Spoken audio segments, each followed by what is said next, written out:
Okay, section 21.4, transmutation and nuclear energy. So in this section, we'll talk about the synthesis of transuranium nuclides, explain nuclear fission and fusion processes, relate the concepts of critical mass and nuclear chain reactions, and summarize the basic requirements for nuclear fission and fusion reactors. So, what is nuclear transmutation? So as a conversion of one nuclide into another. And so here, for example, we have transmutation of nitrogen-14. And so it's bombarded with a helium nuclei to produce oxygen-17 and a proton, both of which are stable products. And so Ernest Rutherford was able to do transmutation reactions in his research. And so the way you can achieve transmutation reactions is to use what's called a particle accelerator. So a particle accelerator is needed to propel the particles at very fast speeds. It uses magnetic and electric fields to do this, and you're able to create transmutation reactions. Here is an example of a particle accelerator, the CERN particle accelerator in Geneva, and you can read all about that. Here's also a video you can watch about it, and there's a link for the tour there concerning the particle accelerator. All right, so before 1940, the heaviest known element was uranium, whose atomic number is 92. Since then, many artificial elements have been synthesized and isolated. Here we see examples of uranium transmutating into neptunium. Okay, and so you have different types of products that can be made in this way. And so here, for example, we have neptunium then producing polonium and releasing a beta particle. So here we see a summarization of transuranium elements. So transuranium elements are elements that have atomic numbers greater than 92. So far there's 22 transuranium elements identified so far. And so here's a list of some of those. Okay, so these elements are the ones that are the sort of the newest elements on the periodic table, we could say that. When we talk about nuclear fission, we sort of talked about it before. What is nuclear fission? Fission is basically when you have a single nuclide that breaks apart into different pieces. And so here we see there's two different ways you can have fission. You can have spontaneous fission. That occurs when you have a radioisotope that undergoes fission. And then you have induced fission. So induced fission is something you're going to see when you have are considering looking at an atomic bomb. And so atomic bomb have to have that control of that fission reaction. And so generally you initiate the fission reaction through bombardment by a neutron. So here we see a picture of induced fission where we have a neutron that bombards a radioactive isotope, uranium-235, and then you get the initiation of this fission process.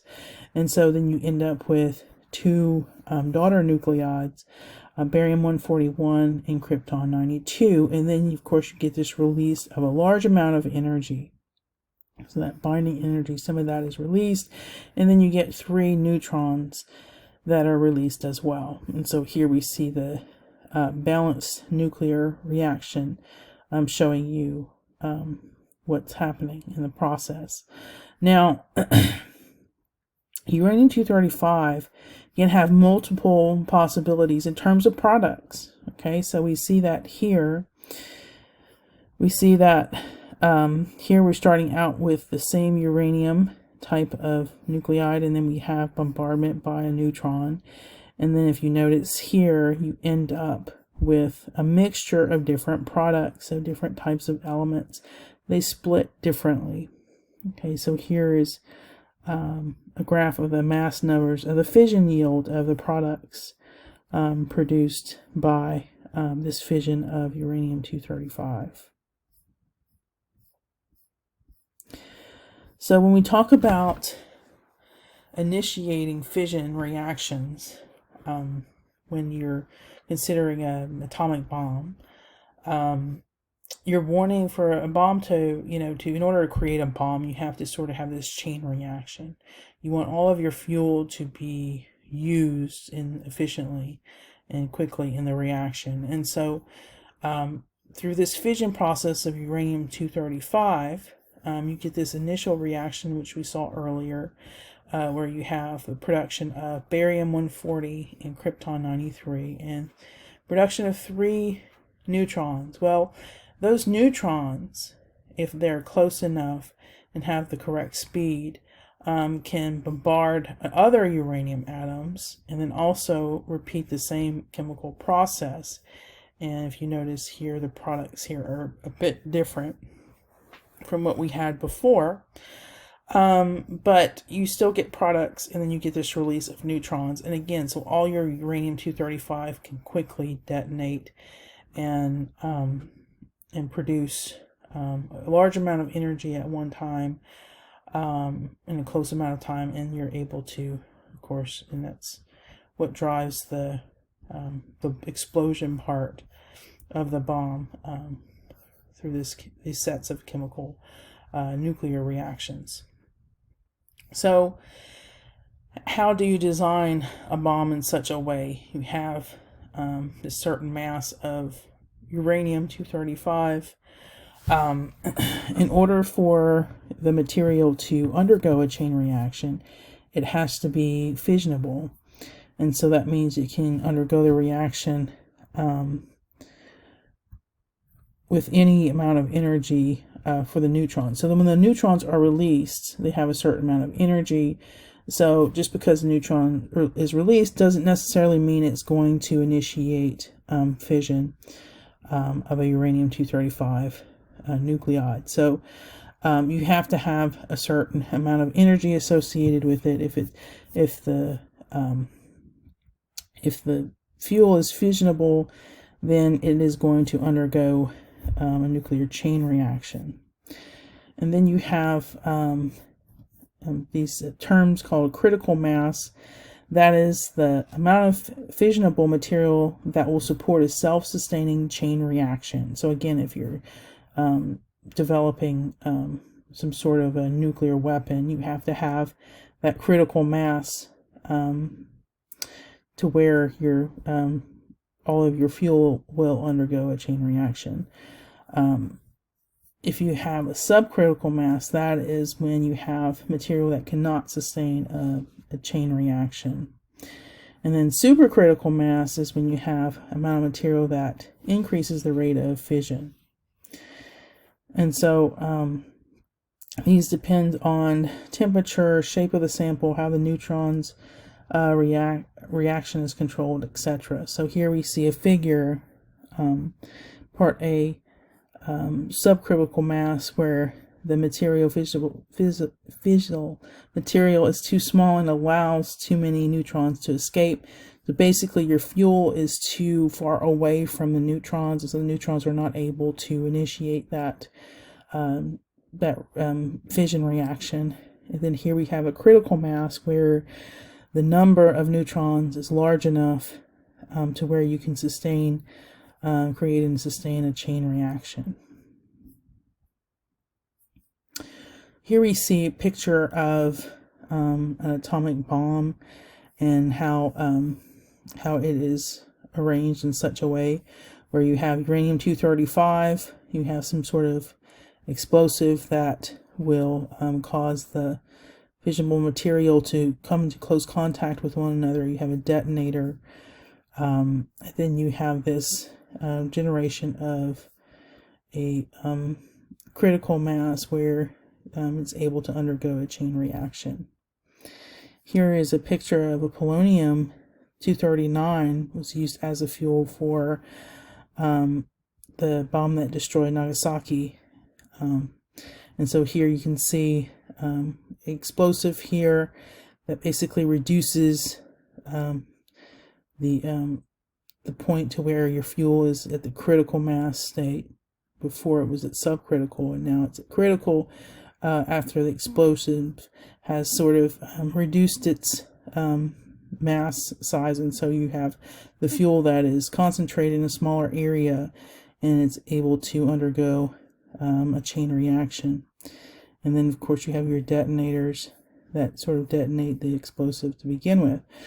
So there's a lot of information if you wanted to go online about how the different nuclear weapons were produced in the 40s and so on. Fission reactors. So in the U.S., we still produce roughly 20% of our electricity is produced using nuclear energy. And so in order to do that, you have to have a nuclear reactor. And so here's a picture of a nuclear reactor. It doesn't really do most reactors justice. Nuclear reactor is sort of like just a big water kettle, and so the heat from the nuclear reaction produces it turns water into steam, produces steam, and the steam then goes into a turbine, which is used to produce electricity. So nuclear reactors, you have to have several components. You have to have, of course, a fissionable material. It's usually uranium-235, a nuclear moderator, reactor coolant, control rods, a shield, and a containment system. So we're going to go through and talk about all of those parts of a nuclear reactor. So of course you have to have nuclear fuel, and so uranium-235 is generally harvested through uranium mines. Okay, so you have uranium ore, and it's concentrated down into these pellets. Okay, and these pellets are assembled into fuel rods.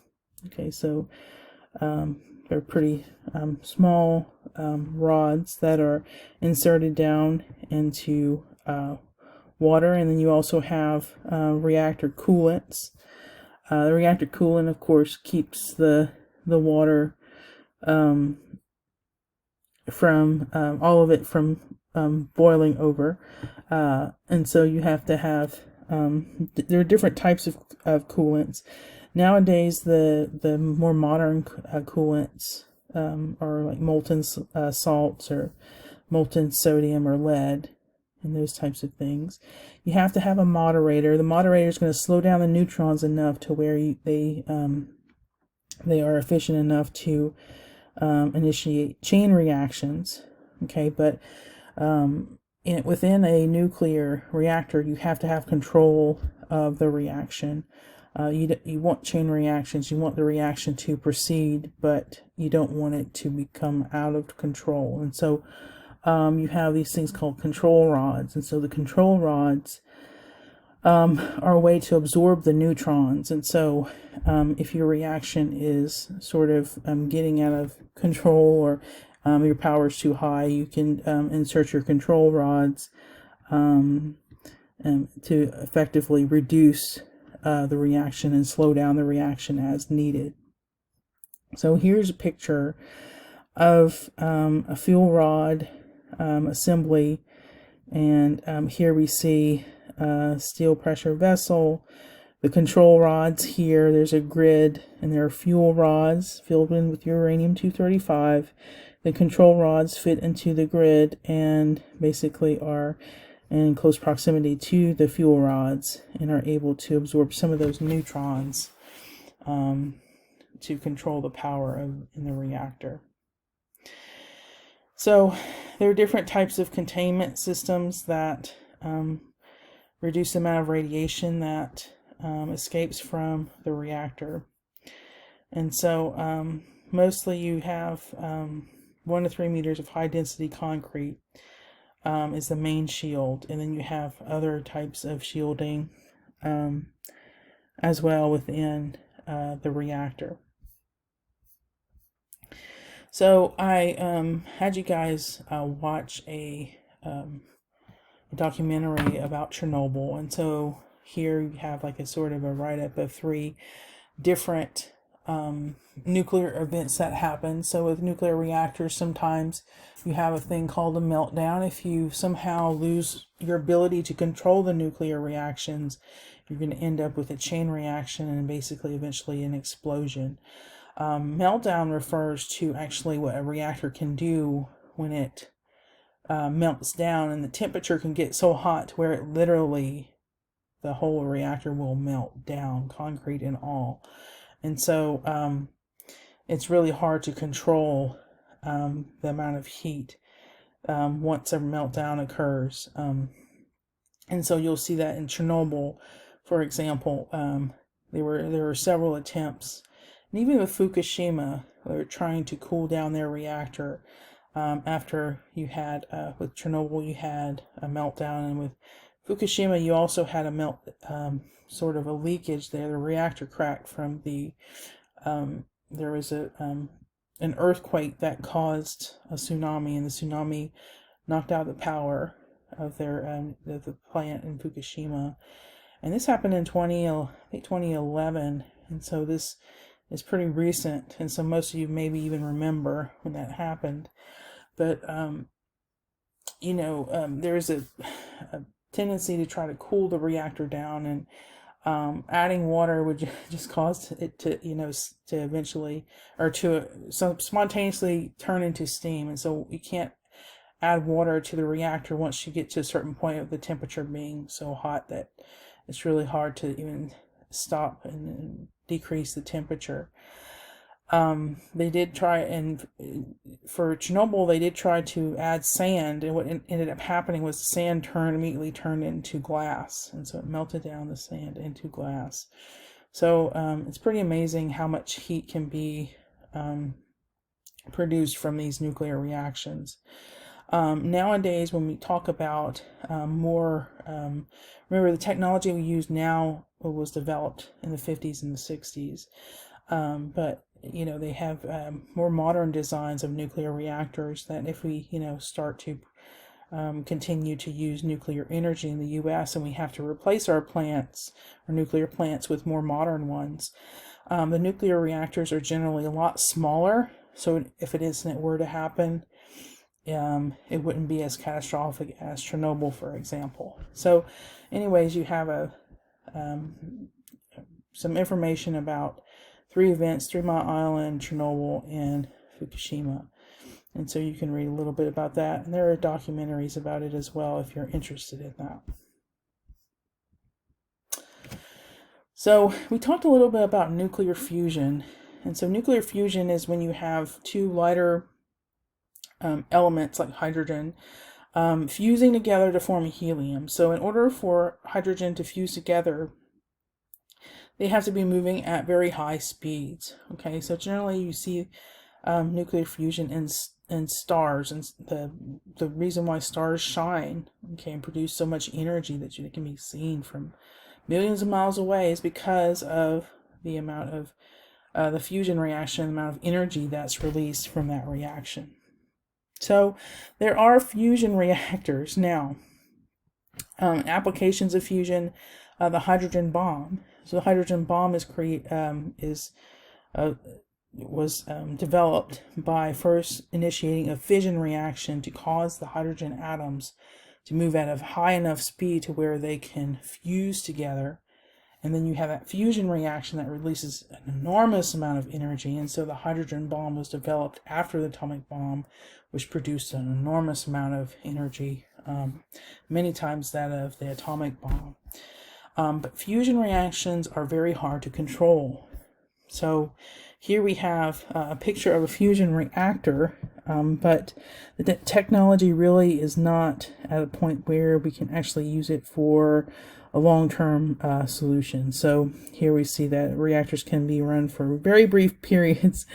And of course, you have to worry about controlling the reaction, and that's the problem. With the hydrogen bomb, you don't want to control the reaction. You want it to sort of blow up, but when you're trying to use it for energy production, you have to be able to control it. And so right now there are some reactors, but they don't, you cannot use them. Right now, the technology doesn't exist to where we can use fusion reactors for energy production.